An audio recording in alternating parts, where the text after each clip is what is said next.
NKC Art.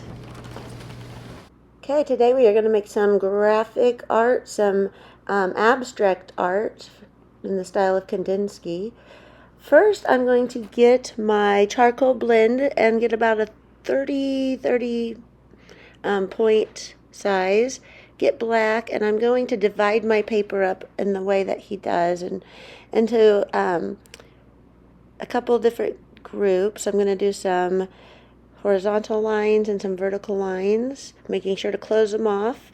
I think I'm going to go back and fill these in with paint, though, instead of the paint can. I'm actually going to paint them in. I'm going to make them different colors. I'm going to go up here and choose maybe a green for my first one. Then I'm going to take my watercolor brush, and I'm just going to kind of go in and fill in each square with a different color. He likes to do a lot of bright designs and bright paintings. So I'm going to pick out some different bright colors and fill them in. I'm getting a little bit outside the lines. If that bugs you, you can lower the size of the brush and you can zoom in a little bit further when you're doing it. That way you can control it a little bit better and keep it inside of the lines.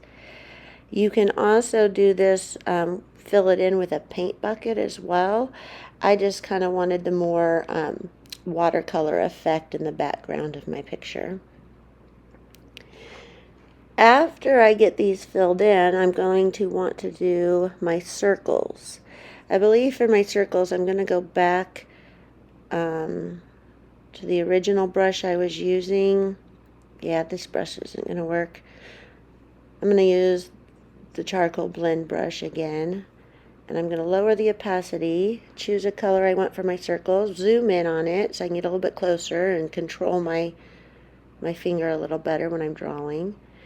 And I'm going to just go in and fill different colors, different sizes of circles inside of the different squares. He likes to repeat the circles in his work and just try to make them nice, bright, bold colors. And if you notice, when you choose a color and then you're painting on top of the color that we've already done, it kind of has a blending effect. So it may not be exactly the color that you've chosen because the color underneath is showing through. Ooh, that one's large. I think I like it though. I'm going to keep that. Go back and fill the rest in. If you'd like to try out layers, if you're good with layers, you can always use layers and fill it in with a paint bucket as well, if you want more of a solid effect on it. Once I finish my last circles, I'm going to want to go back in and fill in the middle of the circles with a different color. I could use the paint bucket if I had used another layer to fill in my circles, but because I drew right on top of the watercolor below, if I use a paint bucket on top of it, it's not going to fill it in solid necessarily. So I'm just going to go back to my charcoal blend brush, make it smaller, choose the color I want, zoom in, and then go ahead and fill that color in. Fill the shape in, and then I'm going to choose a different color for each of my circles and do the exact same thing. Again, notice how when I choose a color and I color on top of what I already have painted, it kind of blends it or distorts it a little bit, makes it a little bit different color. As I continue to fill these in, remember, if you mess up, you can always hit that back arrow at the top, and you can hit it as many times as you want to kind of get rid of anything that you might not want. Maybe if you made a mistake or you don't like the color.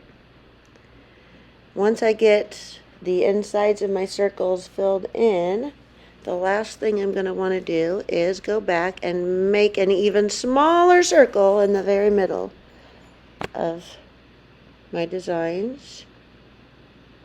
And now that we've layered about 3 colors on top of each other, you can really notice how it changes the colors as you add layers and of paint on top of each other.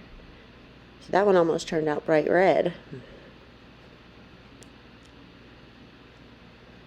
So all I'm doing is using my charcoal brush. I've got a really small size, and I'm just going back through and choosing different colors for the center of my circles. Fill these last two in here. Once I get that filled in, I want to put my name in. So I'm going to hit the T at the top and type in my first name.